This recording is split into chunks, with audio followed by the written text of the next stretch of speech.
Yay. I'm so happy to have you on. Me too. How long have we known each other? I mean, like, it's not like we know each other that well, but maybe like a couple years now. Yeah. You were one of my first clients. Stop it. Uh-huh. Oh my God. Wait, remind me of the whole thing. I mean, I remember if I found you on Instagram and then I was like, is this a real thing? Like, do you actually have a place where I can come shop? Right? I remember connecting on Instagram for sure. I had just moved into my office and you were one of the first people to come and shop. And I remember being kind of embarrassed because I didn't even have much furniture or anything. Oh my God. I didn't even have a changing room. And you came in and I just remember you were so lovely. Stop. And Thank I remember God. I told everybody that I knew, like, oh my God, Whitney is so stunning in person and she's so lovely. That's so nice. Seriously. That makes me really happy to hear because, like, yeah, I mean, that's all that you can want people to like think of. But I was honestly, from my point of view, I don't even remember you not having a dressing room. I remember walking into your space and being like, this is so chic and cool. Like you had a really awesome plant. I like, it didn't seem to me, there wasn't anything going on in my head. It's just so funny how sometimes we can be so like critical of ourselves. Yeah. Okay. So we were just talking before. Tell me a little bit about your journey in coming to LA. You're from the East Coast, but like a little bit of your journey in the fashion world and how you got here. I'm from New Jersey, which is why I love leopard. Yeah. I'm like, if you don't love leopard, like something's wrong with you. Leopard is in my DNA. It is. And then I moved to New York for college, right across the bridge, not too far from Jersey. Yeah. And I got my career in fashion. I started at Barneys, RIP. Oh my God, so sad. That when I had my clothing line, my goal, all I wanted was just for it to be in Barneys. I like didn't care about anything else. It was the end all be all. In Barneys. It was the best. It was everything. Oh, someone will bring it back one day. I think so. They have to do it right. Yeah. I feel like people have tried and it's just not there. I know. So what were you doing at Barneys? I was working in studio services, which most people aren't really familiar with, but it's the high-end client service department. So basically you're working with stylists that are doing pulls and then high net worth clients that part of Barneys that have in-house styling access. Got it. So I worked under a woman named Laura Mannix, and she is just the queen. I love her so much. Now she's at Bergdorf's doing studio services, but she has just been in the industry forever doing that, and she's just so good at what she does in such a natural way, and I learned so much from her. And you're so lucky to have had that like right after school. It's so important. And well, I was working there during school. Okay, amazing. I was just going to night classes and then I was working at Barneys all day. Oh my God, good for you. Yeah, that's the perk of going in Manhattan because you kind of get to just be an adult. And I wasn't really interested in partying and that whole thing, and got the nightclub thing over with really early. So you were just like ready to dig in and be a career woman at 18 years old. Exactly. Yeah. Yeah. Barneys kind of shaped my perspective on everything.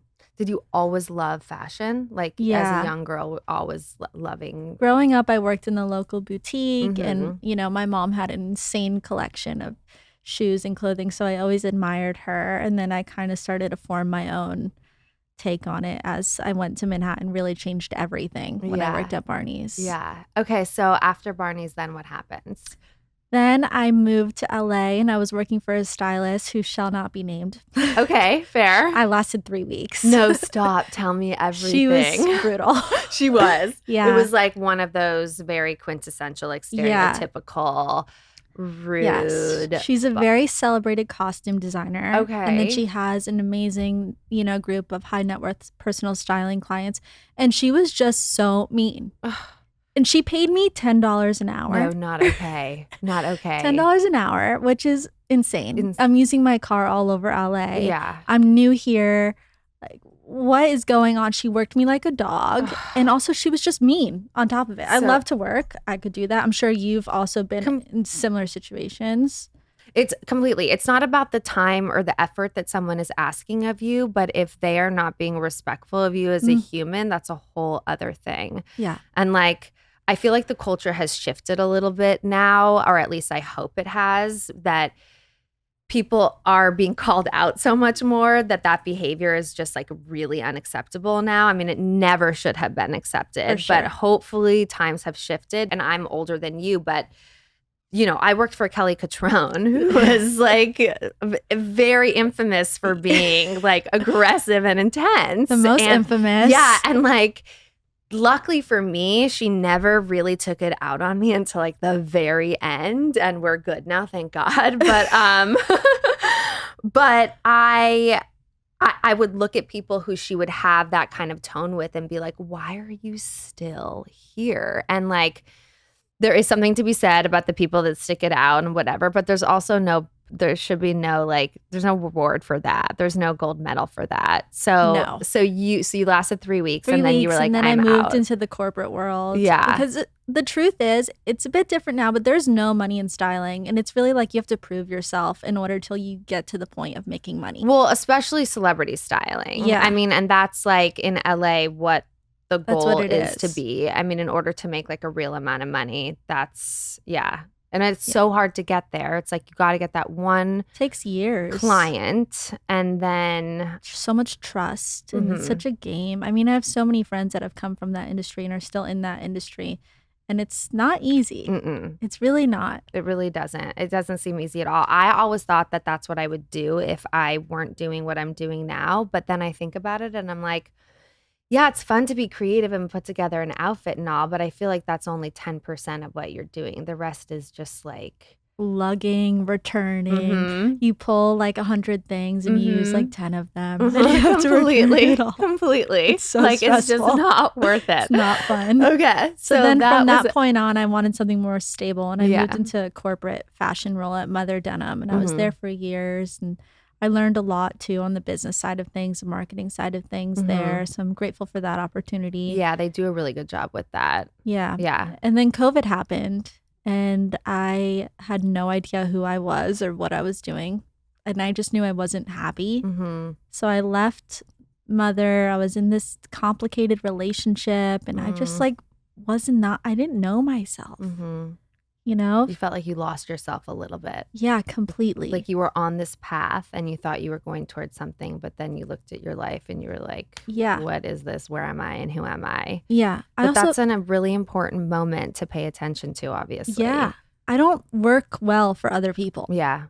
That's just a lesson that I had to accept about myself. I work better for myself. I don't know how you are, but I mean, I have an interesting path where like I got out of college. While I was in college, I started being on this TV show. And so I was never really in the corporate world or had to be because immediately out of college, I was already 2 seasons into The Hills. So I've always wondered that myself, like how I would handle being in that world. And I've watched many friends go through it. I mean, my best friend who is now the features editor at Harper's Bazaar, like the jobs that she had and what I had to talk her out of was so insane, but she stuck with it and she did it. But I know for myself, like now having had a little bit of this taste of freedom, like I don't think I could ever go back. I don't think so either. Yeah. At least not for myself. Totally. So you were like, I know that I need to work for myself, but you're like, what is it that I want to do? And then I just hit a complete personal breaking point. That relationship ended. I was stuck in my career. At the time I was making jewelry and I enjoyed it, but I never really felt like strong about it. Yeah. Like it just kind of felt as a means to make money and it was like fun, but it wasn't really like scratching in this itch that I had inside of me. And I just sat down. I'm like, what am I good at? Well, I'm a tastemaker. That's all I knew. I knew how to put one thing together with another thing and make it look good. So that's a really good starting point, though. Yeah. Yeah. And then I thought interior design. So I went to interior design school over COVID at the UCLA program, and I hated it. Okay. This is so good, though. This is so amazing to like be the person that's open to trying all of these things and not be scared of them. Yeah. I was really at a rock bottom. I was doing so much personal pursuit to try to understand myself. They're all different remedies, spiritual remedies, physical remedies. I just was I was at my bottom. Lost, that relationship kind of took a massive toll on me. And then I just looked at myself and I'm like, who am I? Right. So the interior designer thing, And then one day I was going out to dinner and I just posted a TikTok of my feet. And it was just my jeans and this pair of vintage Dior Galliano dice mules. And I put my phone away. And then I was at dinner. My phone's blowing up. And I look at it and it has tens of thousands of likes. And I'm thinking. Like just a feet pic. Yeah. And my toes weren't even in it. It was just. A pointed-toe mule. You're like, it's really about my taste. It's really not about my feet. And everybody was saying, how do I get these shoes? Where do I buy these shoes? And I'm thinking the girls don't know that these are rare Dior Galliano like heels. There's clearly a demand for this kind of curation. So I dropped 10 shoes on my jewelry website just to see. I curated 10 really good pairs. I look back at what I sold them for. I'm like in shock. I was selling them for like $200. Oh my God. But when you first took that step, like where were you sourcing? How were you finding the shoes? All online. Yeah. Just like eBay or whatever. A lot of it was just duplicates of what I had in my closet that I knew I liked. So I just looked for another version of it. Do you remember what, besides like the Dior dice, do you remember some of the other styles that were part of that first collection? Yeah, I remember a lot of Prada, satin Prada. Dior was like popping off. The Dior dice. I can't even get my hands on one pair anymore. I used to get my hands on like 10 pairs because nobody knew to look for them yet. And now people are understanding the value of vintage fashion. I was selling Dior dice like that was like the main thing that was really hot. Yeah. For like $300, $400. Now it's $750, $1,000. I didn't even know that. Yeah. That's so crazy. Talk about an investment. Yeah, for real. I tell that to Timmy all the time. I'm like, these are investment pieces, okay? Yeah. If you bought from me in that first period of my business, like, God you're really lucky. Yeah, because I did not know what I was selling. Never give those away. Oh my God. I'm like, what do I have from you that could possibly be worth so much more? It's definitely worth more than what I sold it to you for. I can promise you that. You this is an evolution. Like, it's a learning process. Okay, so then the 10 pairs, they just go. And the 10 just went, I'm not even kidding you, in 2 minutes. And you marketed it how? Just like on TikTok, Instagram? On my jewelry website, like, that's it. Instagram. Yeah. Yeah. Very casually. And then after that, I thought I'm going to try this in person and see if it does well. And I went to the Melrose Trading Post and I split a stand there with a friend. Good for you. And I sold out everything in the first 3 hours. Oh like my God. 30, 40 pairs of shoes. Like, oh, okay. This is it. And this feels good too. This feels like me. My DNA is jeans, a top, and vintage shoes. It's just what it is. So then I moved into that office. And that's when you came in. So that's right at that point. Yeah. Okay, amazing. Yeah. I didn't realize. Honestly, I thought you were so much further along because to me it looked like super professional and legit. I was 2 or 3 months old. That's amazing. And you were probably one of my biggest, most noteworthy clients that I had ever even experienced in my life. So I also was super nervous. No, you were so great and confident, and you were like helping me, and I didn't know what I wanted. It was perfect. Well, you were really easy to work with. So Okay, thank you for helping me too. Always.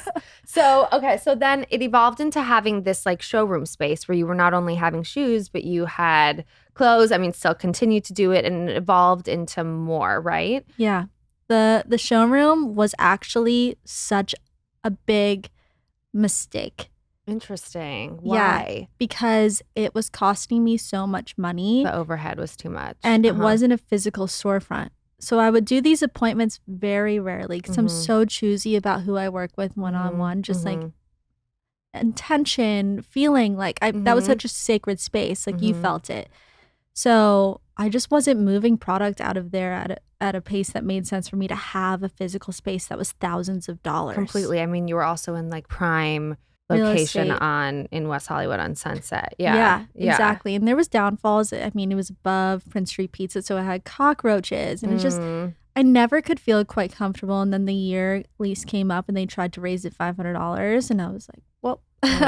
This is my sign to get out. And between when I'm paying for my personal rent in this office, it was a lot of money in rent. Yeah. So I thought, okay, I need to consolidate. I'm just going to move into a new house that has an office space that I can kind of work out of. So that's what I do now. How would you define your personal style? And like when you walk into your showroom space in your house, like what does it look like? I feel like my style can be kind of all over the place for what I'm providing to my customers. It always is something that I love and that I would wear in some kind of way, but my daily thing is really just jeans, a t-shirt, and some really strong heels. It really is. Like that's your go-to. Yeah. Yeah. Where do you feel like you got that from, or do you have any specific style inspiration that you look to? I think it's just a simple DNA. I'm sure part of it was when I worked at Mother and I wore jeans every single day. Yeah. They just became a uniform. And then growing up, like I said, my mom had the most insane shoe collection. She had like 400 pairs of shoes. She had a whole hallway. Do you use any of her collection? Well, we don't have them anymore because she like lost a bunch of stuff in her previous divorce, unfortunately. But we're rebuilding. Okay, good. I'm gonna build a better collection than she had. Yes, you're gonna curate the most amazing shoe collection you could ever dream of. But I remember she was the ultimate. I coined this term shoe whore. She was the ultimate shoe whore. Like we would go to Neiman Marcus and all of the salespeople on the floor would fight over getting her sale because she was a done deal, like walking out with 3 pairs. Yeah. Every time. And was she a t-shirt, jeans, heel as well? Yeah. She's very casual, but she has the most insane shoe collection. That's like my best friend's mom was like that too. And I remember it sticks so vividly in my head. She was so chic and all she would wear were these white t-shirts. I think they were the Ron Herman white tees at the time. Remember those? I do. They were the Ron Herman white tees and then a vintage pair of Levi's. And then for pickup, she would honestly wear like a little kitten heel like that, probably a little shorter. And I just remember, and like a little Louis Vuitton bag. I was like, I'm going to be like Barbara when I grow up. Like that's what I want to dress like as a mom. And I think it's true when you've heard it a million times. When in doubt, a t-shirt, jeans, pair of heels works for anything, whether it's a dinner out, whether it's a lunch, an event, throwing a blazer, like it always works.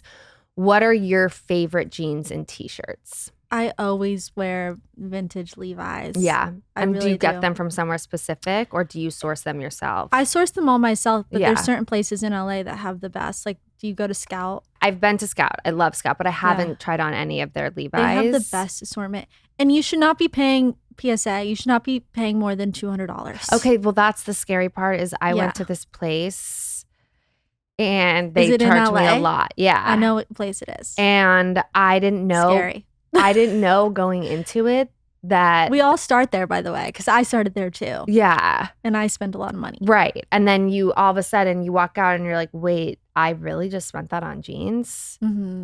Don't spend over $200 on vintage jeans. If you're shopping online, Denim by Orly, she's great. She has such a good selection too. Yeah. You should not be spending more than what you would spend on a new pair of jeans. Right. No, you're so right. No way. Right.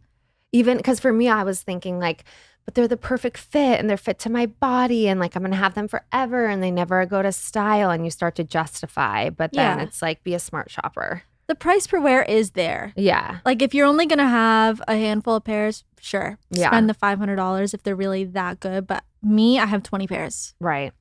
I would be really broke if I spent that much on that. Completely.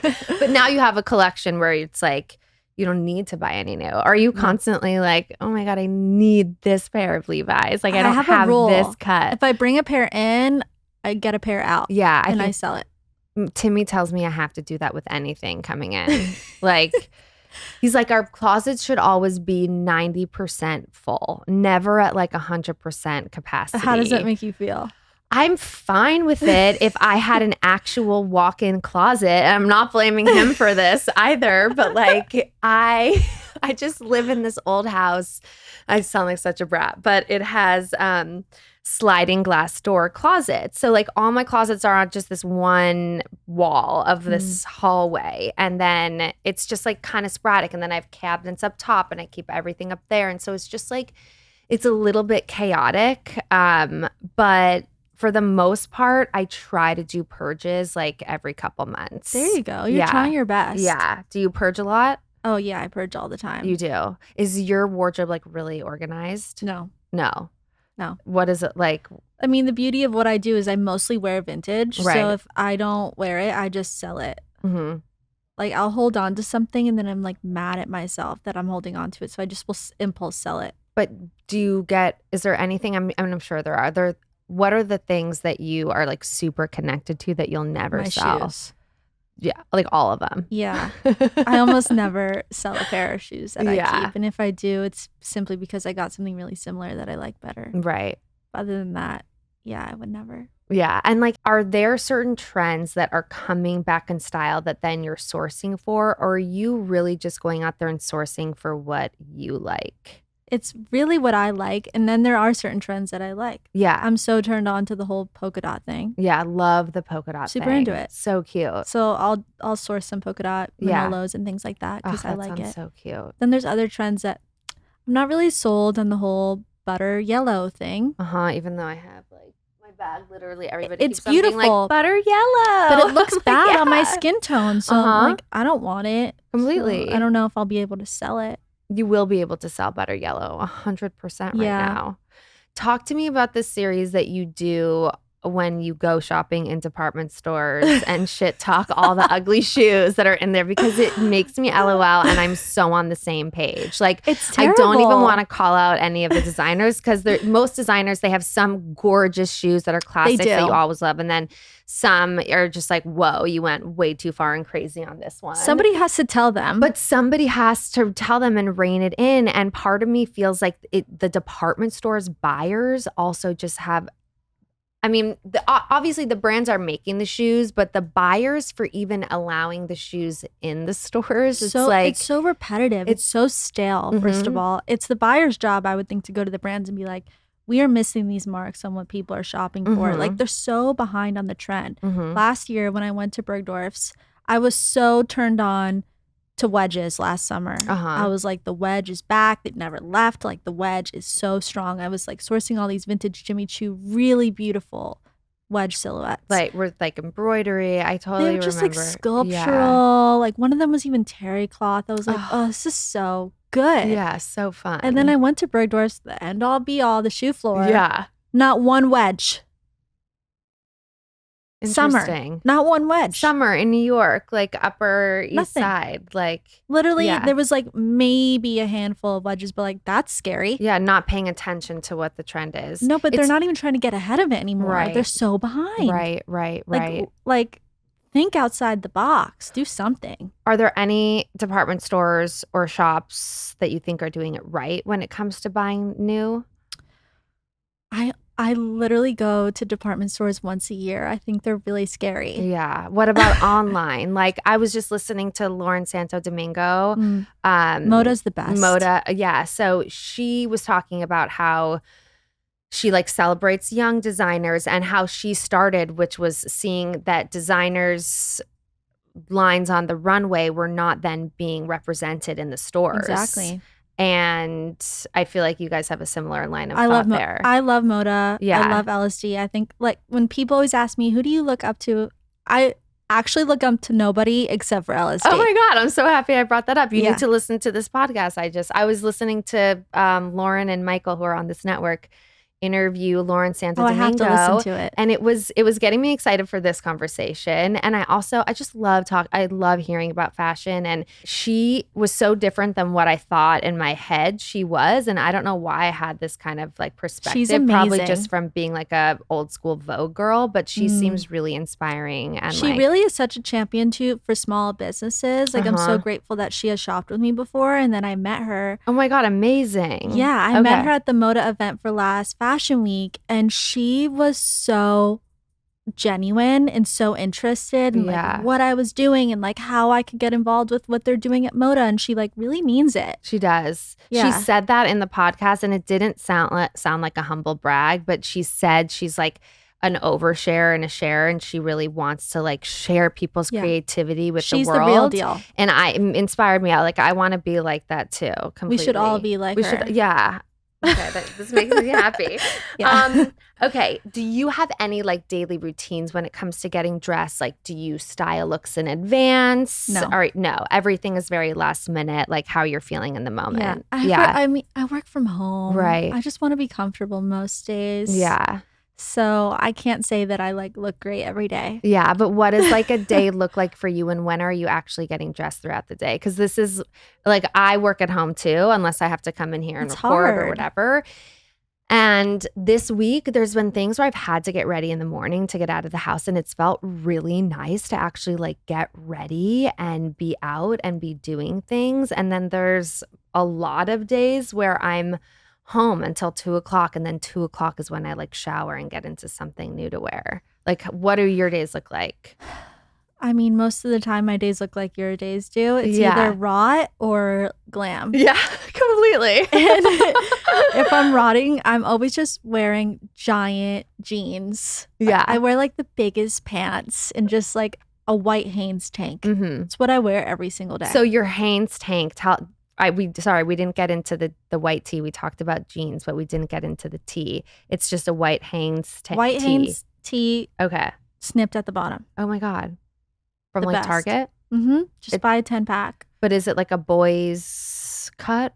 I think it's the boys cut. Yeah. My roommate does it for me. She's the best at it. And do you wash them before you wear? Yes. Yeah. Because then the fray is weird. Yeah, right? Okay. So you cut before you wash and then, okay, got it. Because I'm like, a Hanes is a little bit. I mean, like, I almost wore one today, but I have to get dressed in something different eventually. No, it would have been perfect, but still. Yeah, I wear giant pants and a Hanes tank. And the other day I actually went to a yoga class and my boyfriend was like shocked by how I looked. He was like, I forget how good you can look in like tight pants. You never wear tight pants. I know, but the baggy jean feels so good and feels so comfortable. Good. I know. I don't know how I ever wore like tight jeans all the time. Remember those J brand skinny ones that were so tight? Oh my God. Basically like the jeggings, but they were still denim. Yeah. So talk to me about, you're in your showroom and so much of your world is what right now? Like sourcing new things, dealing with the overhead of your website. And then I feel like there's something also exciting that you're working on too that was inspired by maybe these bad trips to the department stores. Exactly. Well, it's this cat and mouse game that I'm in right now because I'm still very heavily sourcing vintage and selling vintage. I have a pop-up next week with Still Here, the denim brand. I just wore their jeans yesterday. Also amazing jeans. Amazing jeans. I should have shouted them out. They're great. They're so good. And their t-shirts are really good and their sweatshirts are really good. They need to do men's. I thought that they do. Do they not? I not? thought they did too. And because Timmy needs new t-shirts, so I went on and they don't. Wow. I'm sure they will. They need to. But anyways, I wore the low. The one with the little cinch thing? With the little buckle. Oh, yeah, they were really cute. Yeah. Okay. I'm doing a pop-up with them next week, so I'm in heavy sourcing mode to make sure I have a good curation for that. Okay, amazing. And then afterwards, I'm doing a pop-up with Park. Love Park. Park is blowing Obsessed up. With Chelsea, with Park and everything. Yeah. Also amazing denim. Mm-hmm. So I'm kind of very focused on that, but I'm also launching my shoe next month. Oh my God, you're actually launching the shoe next month? Yes. Stop it.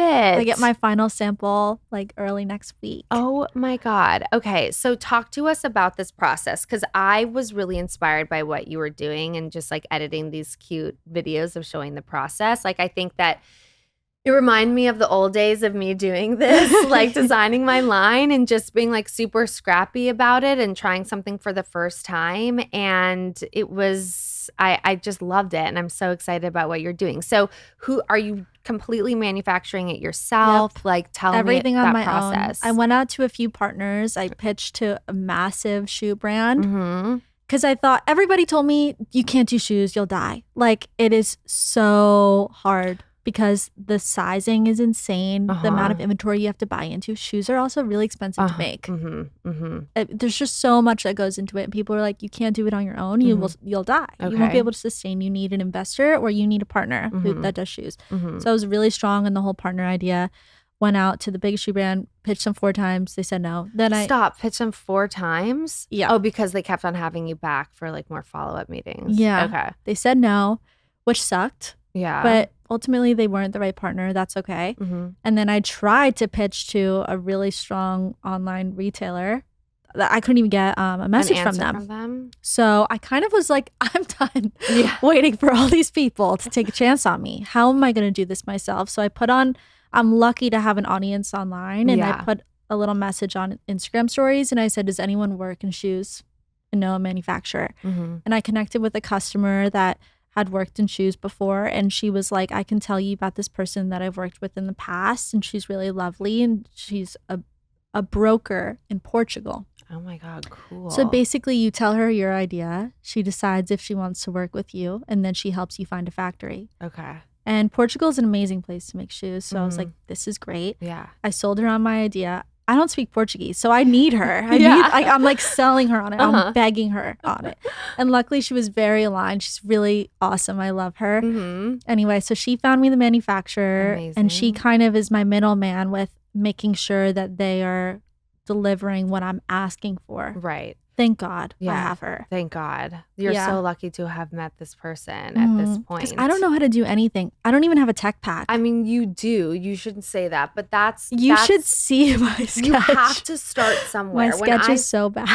I bet though, like it in what you say and how you explain it and like your inspiration, that it could be understood. But I really urge people to not use the lack of skill or knowledge or education and that sort of thing to stop them from doing something. 100%. Like you can just learn by doing it, and you're doing it. And I've talked to so many people on this podcast, literally someone yesterday that was a trial lawyer and then became like a motivational speaker. And I love that. Like he's just, it's just like, just do it. Do it. Just do it. Okay. So did you have a clear vision of what you wanted the first shoe to be? I was also suffocated by the idea of like, oh my God, there's so much pressure to make this perfect shoe. Yeah. But then the more I discovered through talking to people, friends and family, gathering information, what do people want in shoes? And I'm like, this is my first pancake. This is not going to be perfect. Completely. I'm just going to build a shoe that I know that I love. Yeah. And that I want. So basically, smart. I took the fit of my favorite Manolo Blahnik. I literally sent them that Manolo to the factory. I said, it needs to wear like this because I can wear this shoe for 10 hours. It's my most comfortable shoe. So they built the last off of that. Okay. And then I took my favorite print, which you can know I was leopard. Amazing. Like a little bit of jersey. Yeah. And you and your then soul. Me. Yeah. And then I took one of my most viral pairs on the internet that I sold secondhand, a Chanel mule. Okay. And I followed the same peep toe format of it. Oh my God. So I basically brought together 3 different ideas and made it into my own idea. That's all you kind of have to do. Yeah. And is it done now? It's almost done. Almost done. Yeah. I'm waiting on the packaging is also a big part of it because I want everything to be multifunctional. I don't like waste. I mean, I'm in the secondhand business, so I need to stay true to that philosophy because also I think we're moving into this place of conscious consumerism. Yeah. People know. We need to. Yeah. I mean, they know where it's being made, how it's being made. All these things really matter. So all of it is very, very, even the packaging will be multifunctional and it's something you'll want to grab even outside of when you're just unboxing your shoe. Completely. And are you using real leathers? Yeah. Amazing. Yeah. Real pony hair, real leather. So it's an expensive shoe. It's a very well-made shoe. And I wanted to make sure I could bring a very well-made shoe to market that wasn't necessarily the price of all these other shoes on the market. Because when I do that series about what we see now, they're I'm all also like shocked. $1,200. It's insane. It's so crazy. Like your average pair of designer shoes is now $1,200. It's not sustainable for anyone's wallet. It's not. It's just as it's not, and it's all too trendy too. So it's like I'll spend the money on a shoe that is like a flat that I'm going to wear forever. That's why the Row does so well. Completely. It's really strong basics. Completely. But I'm not the Row. I want to bring you, basically, if like Manolo, a Miu Miu had a baby, like a really fun, functional shoe that like will be a statement piece for your jeans and t-shirt. I want to see a picture. I'll show you. Okay, show me after. I'm nervous. No, when you're ready, when you're like in the space to share. But I'm so excited for you. Yeah. So was the original thought always like to just do one shoe? Or like how do people usually launches with shoe? All I could do is one shoe. That's literally all I have the bandwidth for because I'm self-funding this entire thing. Completely. So I'm also trying to be really smart about sizing and waist. So to launch, it'll be pre-order only. It'll be a small pre-order window and basically you'll place your order and you'll get it in a few weeks. It'll be made to order. So that order that you're placing, I will send that PO to my manufacturer and then that's just what it is. It's just what it is. Yeah, that's how I'm starting because that's how I have to. And I also think it's the best way to just sustain myself and to grow and also not make a bunch of wasteful Completely. shoes that just sit and rot and then I have to discount them. And it's just like not what I'm going for. No, I think that's smart. I think that a lot of people feel like starting big and making a bang is like, you know, it can look really impressive and it's kind of like this fake it till you make it mentality. But I feel like that's going out of style. And it's really about starting small and creating something organically and also like really connecting with your community so that they can also like be a part of the whole process. Like me watching you be part of the process makes me like so invested in what the outcome of the shoe is. Yeah, you are. I have that like new news channel on Instagram that has 500 people in it. My most 500 devout people that obviously care about what I'm doing, and I send everything in there. Which leopard do you like better? Which color for the insole? What do you think of this heel height? Like that is who I am building for myself, obviously, but for the people that really feel like this is made to order for them, because it is. Yeah. And then as for the fake it till you make it thing, I've been reading The Artist's Way. Have you read that? No, I haven't. Well, I did The Artist's Way, and then I read Steal Like an Artist. Okay. Which is also really good. And Steal Like an Artist, he basically is like fake it till you make it isn't about like lying. It's about literally just like pretending that you can do everything even when you feel like you can't. Like believing that you are capable of doing it all, even if in that moment you may not be, just like believing that you are. I believe in that. I know fake it till you make it, it doesn't sound right, but it's really all about like the confidence and the power in that confidence. I am relying solely on the power of my own delusions. I agree. I do the same thing, and I'm a big manifester too. Me too. Like I don't sort of intentional manifest where I like sit down and I like try to see where I am in 20 years or stuff like that. I just will see things that I want, you know, whether that's like a lake house and I like I feel it. I like I can like visualize it. I feel the energy, and then I don't know, and even not with actual physical things like that, but a lot of my life now that I see that I have are things that I manifested in the past. Yeah, like I'm seeing all those things like coming to fruition. So it starts here first. It completely starts there. And I feel like that's something for you to really hone in on is like who is wearing your collection? Who are they? What is your brand I think about all that about? all the time. Like how they're going to feel when they're wearing it. Where are they wearing it? How are they wearing it? Where are you even putting it in your closet? Right. Is it something you want at the front?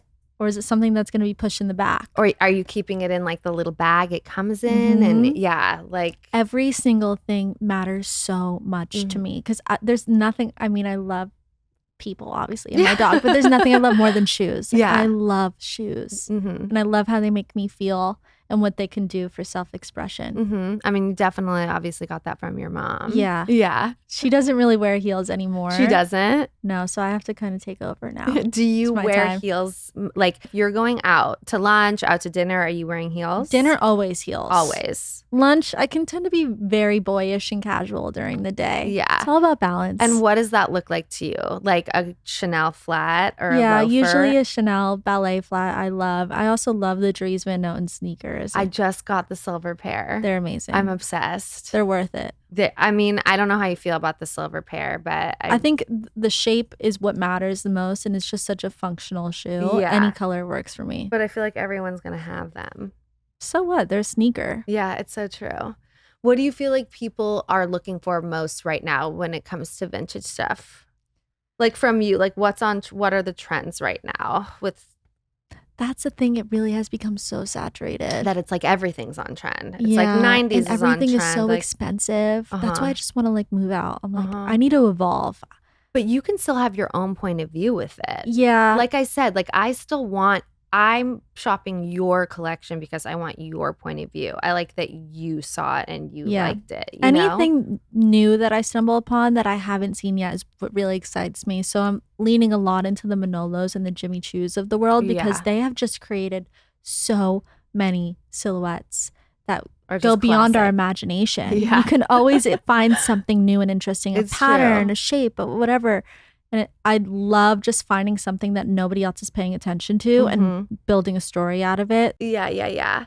Okay, so it launches in a month and you have these little pop-ups that are happening and then you'll just go live online And it will I'm be going to direct do a to whole consumer. thing in New York. So I'm getting my sample literally a few days before I go to New York. Okay. And then I'm going to wear test the shoe for 2 weeks there. Amazing. Running all over the city, appointments, whatever I'm doing, I'm going to be wearing that shoe to death. Yeah. And making style it a million different ways. Making sure that we all can wear it as much as we want to and not have bleeding feet. Like that's really important to me. Good for you. And then I'll shoot it in an editorial standpoint when I get back. Mm-hmm. Do you know what that will look like? Do you have any inspiration for that? Yeah, it's going to be kind of like magazine vibes. Okay. It's going to feel like a magazine. I found this photographer that does really cool work, and her whole thing is making like editorial magazine type feelings. Ooh, that sounds cool. Yeah, I'm kind of letting her take the reins. Like I can't do everything. No, I think I was going to say that's another thing. Like figure out what you're good at and not have an ego. And when you have the funds, like just be good about delegating. Wait until other people until you can hire someone, until you can be the boss. I cannot wait. My boyfriend, I just brought him in as a partner with me. How is that going? Thank God. I was sitting at his table and I was just drowning in work, and he's about to move here and move in with me. Oh, he doesn't live in LA. No, he lives in Austin, Texas. Oh my God, did you meet him in Texas? No, I met him in Cabo on vacation. God, cute. Yeah, we had a meet cute. Is that what they call it? Yeah, I don't know, but yeah, cute. A year ago. And now he's finally moving here, and he's just so brilliant. He knows how to do all the things I don't. Oh, like all the money stuff. Yeah. The website stuff. Yeah. All the, negotiating with the manufacturer. I'm like, can you please just do all this? I mean, it is so great to have that to rely on. And I'm learning too, because I still do everything with him. Yeah. But he just knows more. Yeah, that's what I was going to say. I was going to say, like, you may eventually want to get to the point where you're using him to, like, train you and help you. Mm-hmm. And then you may want to take it and run. You know what I mean? And not have him be involved. I don't know. He's so chill. Yeah. And he's just like I really love the idea of having a partner involved with me that doesn't care about shoes. Yeah.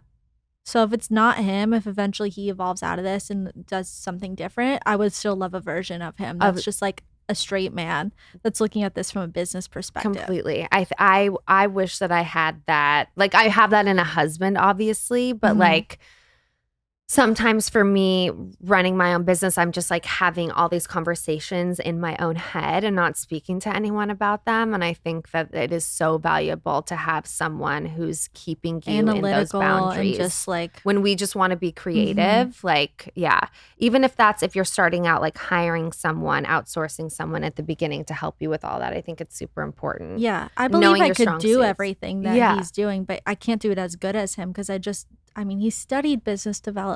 He's done this before with other businesses. It's just like, I just want to create shoes that I love. Yeah. And it takes away the fun out of the creativity. Like you start feeling resentful of it if you're doing things that burnt out. Yeah, completely. What are 3 products right now that you can't live without? I feel like we didn't really get into beauty, but your skin's so beautiful. Like anything that is in your purse right now or at home that you can't live without. I'm really so into like the Say Beauty blushes. Love. They just sent me them and I really, really love them.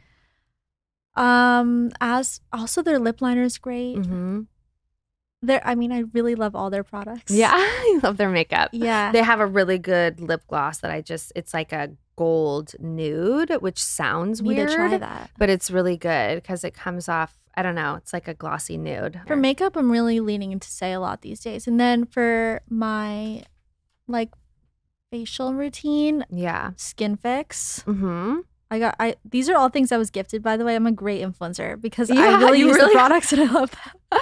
I really love the Skin Fix products, the serum and the moisturizer. Okay, amazing. And also the Medic 8. Okay. Yeah. Oh, I just got the Medicate. I'm using the vitamin C serum now. I think I just have the regular serum, but that sounds good too. Yeah, I've been using it for like 3 days though, so I don't know. Let me know how it is. Yeah, I will. It's really hard with new products. There's so many products out there, and it's like, how do you even know what's working when you're using all these different things all the time? Crown Affairs sent me their shampoo and conditioner. And I really love it. You do? Yeah. I know their stuff smells really good, but I've been wondering if it would be good for I didn't even blow dry my hair for today. I just let it air dry because I feel like their shampoo has been so good with like defrizzing my hair. Oh, wow. And then no other product? Nothing. It looks so good. I just went to bed with it wet. And let it go. Amazing. And do you have any style inspirations when it comes to yourself? Like anybody you look to? Or you're really just, it's like your own vibe? I'm always so inspired by my customers. Yeah. And how they wear whatever they buy from me. Whenever I'm like tagged, I'm like, wow, that looks really good. I feel like I'm just constantly scrolling. Even people that inspire me, I don't even remember who they are. I'll just like take a screenshot. Yeah. But it's never like you are so confident in your style. There's never, you're not trying to be anyone else but yourself. I just can't be. Yeah. I love that about you. If I try to be, I feel weird. Yeah. Like there's certain ways where I will admire somebody's style so much, but I just know I cannot dress like that and feel good. It just doesn't feel like me. Yeah. So important to know your sense of style and to also not feel influenced by trends, but to just really wear what you feel it right takes time. I'm a year clean from Zara. Oh my God. So you have made like a conscious decision not to shop at Zara no, or any I know fast I'm gonna fashion? I just know I love Brandy Melville. Oh my God. You It's my would love guilty Brandon trait. Miller. All their like baby tees and little tank tops. Yeah, so I can't say I'm queen Sometimes of fast fashion. I want to go in there and I'm like, Whitney, you're 40. Whitney, you're 40. You could Whitney, still you're pull it 40. off. No. You could. But yeah, no, I feel like Zara's just so trend driven. Yeah. And if I go in there, I'm just going to buy a bunch of stuff that I think is cute on somebody else, but I just won't wear. I agree. I haven't shopped at Zara in a really long time. And I think some people can make it look so cute. Like I follow Courtney Grow on Instagram and like yeah, her style's amazing. Her style's so cute and like the way that Zara styles everything, they make it look so cute. It's great stuff. Yeah. I just don't know how to pull it off once I bring it home. It just sits there. You're more classic, traditional. I love Gap. Yeah. Gap has been really good lately. Gap has been so good. If you're like wanting to splurge or spend, where do you go? Moda. Yeah. And shoes. Yeah. I want to see a picture of your shoe closet. Do you know how many pairs you have? I probably have 50 to my personal collection. Nothing crazy. You said 50? Yeah. Oh, that's totally reasonable. Yeah, 50 heels. Nothing. That's not crazy at all. No. I'm so mindful about each. I mean, it's all relative, pair. You guys, but that feels very reasonable to me. No, it is. Yeah, you keep a very clean edit. Okay, and we're the same size, right? Yes. So will you please text me when you're selling any of yours? Yes, of course.